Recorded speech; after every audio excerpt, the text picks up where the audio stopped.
The signatures were dry, the maps were laid out, and the targets were not foreign enemies, but the very people those signing the papers were sworn to protect.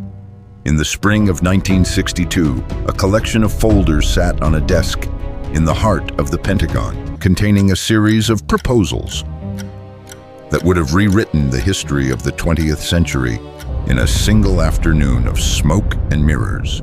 This was not a work of fiction or a fever dream of a strategist, but a formal memorandum titled Justification for U.S. Military Intervention in Cuba, better known today by its unsettling codename, Operation Northwoods.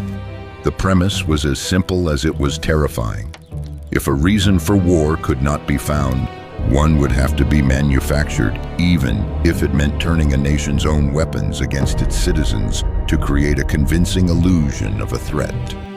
The world of 1962 was a high-stakes chessboard of ideological survival, where the shadow of the Cold War lengthened over every decision made in the halls of power. To the high-ranking military officials in the Joint Chiefs of Staff, the presence of a communist neighbor just 90 miles from the coast of Florida was an intolerable risk. Diplomacy had stalled, and previous attempts to resolve the situation, like the disastrous Bay of Pigs invasion, had ended in public humiliation. In the silence of secure rooms, a new kind of logic began to take hold. A logic that prioritized strategic outcomes over the fundamental contract between a government and its people. They needed a catalyst, a moment of such profound shock that the public would not only support a war but demand one. The proposals within Northwoods were ice cold and meticulously detailed, reading more like a film script than a military doctrine. The planners understood that for a lie to be believed, it had to be visceral. It had to be broadcast in real time. The quiet morning of a coastal city where the daily routines of life proceed with an unspoken sense of security was seen as the perfect canvas for a staged tragedy. One of the primary suggestions involved the use of a drone aircraft, a technological marvel for its time, painted to precisely mimic a civilian passenger flight. This decoy would take off from a commercial airfield, follow a charted path, and then be replaced in midair by an identical unmanned craft, while the original plane diverted to a secret location. The drone would then send out distress signals, broadcasting a desperate narrative of being intercepted and attacked by hostile forces before being remotely detonated over the ocean. To the observers on the ground and the families waiting for news, it would look like an act of unprovoked aggression against innocent travelers. But the ambition of the planners did not stop at the horizon. The documents detailed a series of staged provocations that would permeate every layer of society. There were suggestions for sinking ships carrying refugees, ensuring the imagery of the aftermath would stir the deepest sympathies of the international community. There were outlines for coordinated campaigns of civil unrest in major metropolitan areas, utilizing controlled incidents that would appear to be the work of foreign agents. The goal was to create a sense of pervasive vulnerability, a feeling that the enemy was not just across the water, but already among the populace, striking at the very fabric of daily life. The planners even considered developing a communist Cuban terror campaign in the Miami area, in other Florida cities, and even in Washington. This would involve the placement of explosive devices in carefully selected locations, the arrest of Cuban agents, and the release of prepared documents to substantiate Cuban involvement. To make these scenarios believable, the planners knew they needed more than just explosions. They needed a narrative of grief. The proposal included the staging of funerals for the supposed victims, complete with grieving families and public ceremonies. It was a theatrical production on a national scale where the props were real lives and the stage was the entire Caribbean basin. The document argued that these actions would provide the necessary moral justification for a full-scale military response, framing a planned invasion as a righteous act of self-defense. It was a strategy built on the assumption that the perception of reality was far more important than reality itself. The planners were not just military men, they were architects of perception, working with the raw materials of fear and national pride. When these proposals were presented to the Secretary of Defense and eventually reached the Oval Office, the tension in the room must have been palpable. President John F. Kennedy, a man who had already navigated the treacherous waters of the Bay of Pigs and was beginning to see the catastrophic potential of unchecked military escalation, found himself looking at a blueprint for a betrayal of public trust. The documents represented a fundamental shift in the philosophy of governance, suggesting that the preservation of the state was a goal that could justify the sacrifice of the very values the state was meant to uphold. Kennedy rejected the proposal outright. He reportedly expressed his profound disbelief that such a series of actions could even be considered by the highest levels of military leadership. Shortly after, the primary architect of the plan, General Lyman Lemnitzer, found his term as chairman of the Joint Chiefs was not renewed, and he was moved to a different post in Europe. The rejection of Operation Northwoods did not lead to its immediate public disclosure. Instead, the folders were filed away, classified under the highest levels of security, remaining hidden for decades. It wasn't until the 1990s, during the declassification of records related to the Kennedy assassination, that the world finally saw the physical evidence of what had been debated in those secret meetings. The release of the documents sent ripples through the historical community, not because they proved a crime had been committed, but because they proved that the unthinkable had been treated as a viable policy option. It revealed a mindset where the line between protector and predator had become dangerously thin, and where the citizens of a nation were viewed as pawns on a tactical map. Looking back at the text of Operation Northwoods, one is struck by the detached, bureaucratic tone used to describe acts of immense deception. There is a chilling precision in the way the planners discussed controlled incidents and manipulated evidence. It reminds us that in the machinery of large organizations, the human element can often be reduced to a variable in an equation.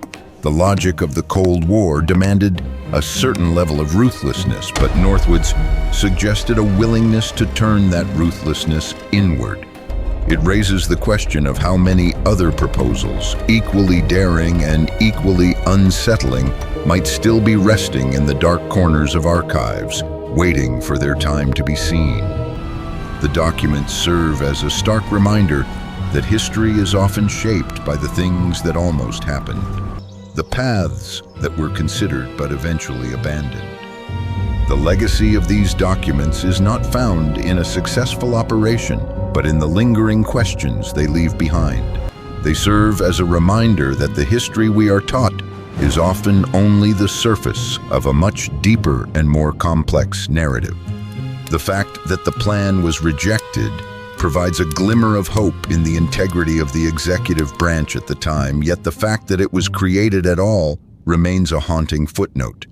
It forces us to consider the pressures that drive leaders to the brink and the fragile nature of the transparency we rely on in a modern society.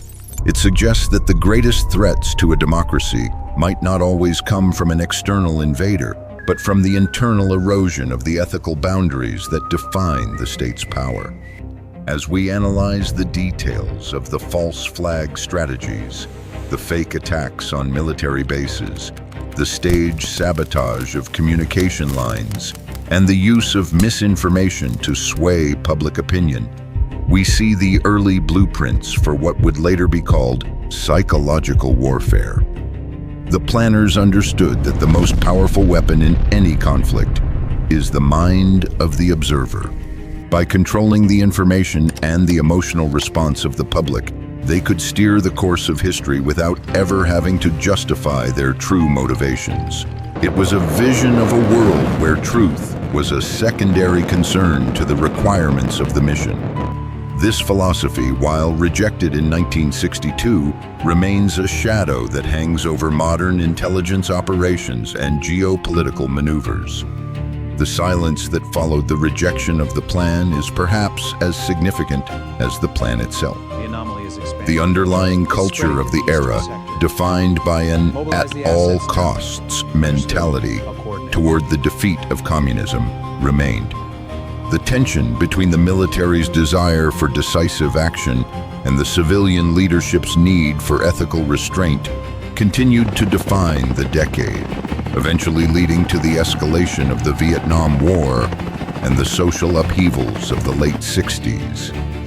Operation Northwoods stands as a monument to that friction, a physical manifestation of a moment when the path of the world almost took a turn into a much darker reality. It was a moment where the machinery of war nearly consumed the very society it was built to defend. When we examine In the the modern justification era, for US the story military of intervention in Northwoods Cuba, is we often have to look used as closely a at Operation cautionary tale, Northwoods and a lens through which we can examine the complexities of national security and the ethics of intelligence. It challenges us to remain vigilant and to ask the difficult questions about the nature of power and the shadows it casts. While the events described in the proposal never came to pass, the existence of the documents ensures that the conversation about the limits of government authority remains very much alive. We are left to wonder about the what-ifs and the silent battles of conscience that occur behind closed doors, where the fate of millions can be decided by a single stroke of a pen or a resolute refusal to sign. The dark thriller of Operation Northwoods isn't found in a climactic explosion or a grand reveal, but in the quiet rustle of paper and the cold logic of a strategist's mind. It is a story about the weight of responsibility and the thin veil that separates a society from the ambitions of those who believe they know what is best for it. As the sun sets on the era of the Cold War, the folders of Northwoods remain as a testament to a time when the boundaries of the possible were pushed to their absolute limits, leaving us to ponder the secrets that still remain unwritten in the margins of history. The chilling reality is that the plan was not a conspiracy theory. It was a signed official proposal that went all the way to the top. This narrative of a proposed self-inflicted wound serves as a mirror for our own era's anxieties. It asks us to consider the source of our information and the motivations behind the stories we are told. In a world of digital manipulation and rapid-fire news, the lessons of 1962 are more relevant than ever. The proposal was a product of its time, born of a specific fear and a specific conflict, yet the themes it touches upon are universal and timeless. It is a reminder that the most significant threats are not always those that come from the outside, but the ones that originate in the very mechanisms designed to keep us safe. It forces an examination of the concept of the pretext, the spark that ignites a conflict, and whether that spark is always what it appears to be. The documents remain accessible today, a series of scanned pages that anyone can read. They don't offer a final answer or a smoking gun for other events, but they provide a rare glimpse into the mechanics of high-level strategic thought during a crisis. They show us that even in a democracy, there are layers of planning that are hidden from the public eye, where the morality of an action is weighed against its perceived utility. It is a sobering reflection on the nature of statecraft and the enduring mystery of what truly happens in the rooms where the world's future is decided. It challenges the assumption that it couldn't happen here, proving that the blueprints for such events were drawn up by some of the most honored men in the nation's history.